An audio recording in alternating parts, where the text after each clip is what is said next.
Hi, this is JC with Chapter 21, my book entitled Todd. Todd called Junior and Dexter and asked if he could meet him somewhere tomorrow to discuss their possible franchises. Junior said yes, and Todd told him he'd call back after he spoke to Jim Carlton in Mercer. Todd called Jim then, and they agreed that Jim would go to Dexter and he, Junior, and Todd would use Junior's store as a meeting place. Todd called Junior back, and then he left for Dexter. Junior was at the door of the store to meet him when Todd drove up. They went inside to wait for Jim to arrive. He got there about 15 minutes later. Junior and Todd were sipping cups of coffee from a pot Junior had brewed earlier, and Junior offered Jim a cup. Jim accepted and poured his cup full. He added nothing to it. He liked it black. Todd could feel some tension in the air. He knew neither Jim nor Junior were sure of what to expect from him, and he understood he would be the one to start the discussion. "Well, fellas," he said, "I think we should get right to the subject we're here about, franchises." Jim and Junior looked at each other, but neither of them spoke. They were understandably nervous about the idea of being franchises for another company. Neither of them had really done any research, and they would have to rely on what Todd knew and explained to them. And neither of them were really very acquainted with this kid, this son of their late friend, Bobby Daniels, and knowing how young he was made them even more anxious. How much information can a 12-year-old kid have about businesses and franchises and things of business nature? Jim spoke first. "I don't know much about this franchise thing, and I doubt Junior does either, and being frank about it, we don't know very much about you either. At least not much about how educated you are about all this." He hesitated a bit, and Todd knew what was on the minds of both of them. "And what else?" Todd asked, and he waited for an answer. "Junior," Jim said. "You go ahead," said Junior. "You're doing all right." "Well, okay then," said Jim.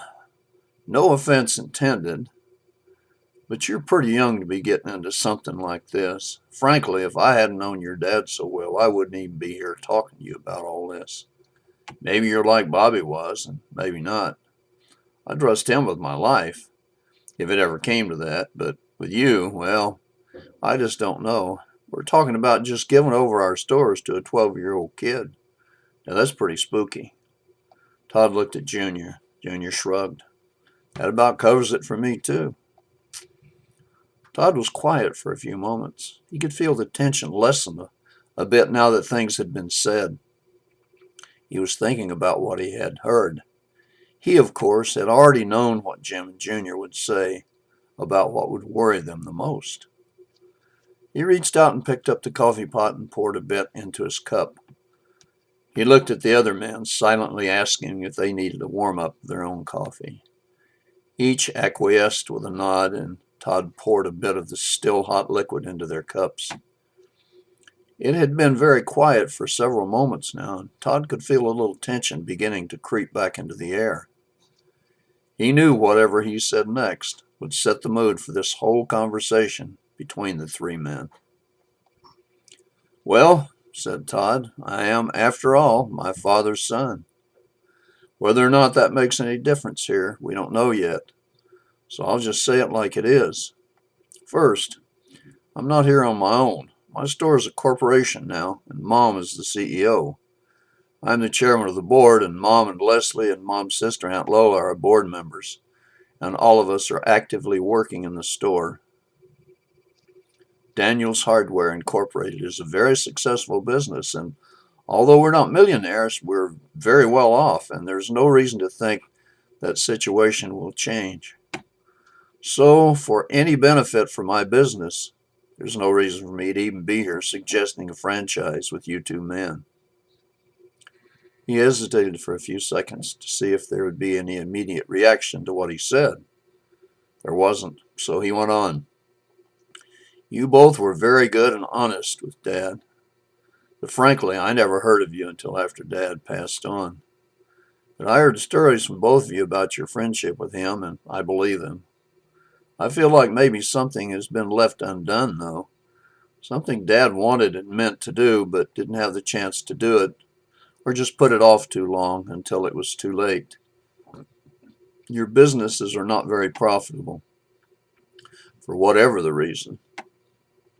I could talk to the mom and the rest about making each of you a loan, hoping you could build up enough to once again become profitable, but I can't justify doing that. And truthfully, I doubt either of you would agree to a loan anyhow. You just have to pay it back. It's one more bill to pay. Junior spoke up now. You're right, I wouldn't do that. It really wouldn't change anything except maybe extend the inevitable a year or two. Jim said, I couldn't have said it any better. Well, fellas, that leaves the only option if you want to be profitable again, to be a franchise of a company that is successful, Daniels Hardware Incorporated. Oh, one more question, said Todd. Both men looked at him now, waiting for the question. Can either of you see any reason for my mom, Leslie, Aunt Lola, and me, Daniels Hardware Incorporated, to suggest this franchise thing to you, other than just to help you, to help a couple of friends, Dad's friends? Neither man spoke right away. Then Jim said, I guess I can't see any other reason. I'm just amazed you'd want to. Even to help a friend. There has to be some risk involved to you. Junior agreed. Then he said, hey, if you really think this will be good for all of us, get after it. I'm game. I mean, what the hell have I got to lose? Jim laughed aloud at that and said he agreed with Junior. Agreed with both of them. Okay, boss, what do we do now? And they all three had a laugh. Now, this is the end of chapter 21, my book entitled Todd.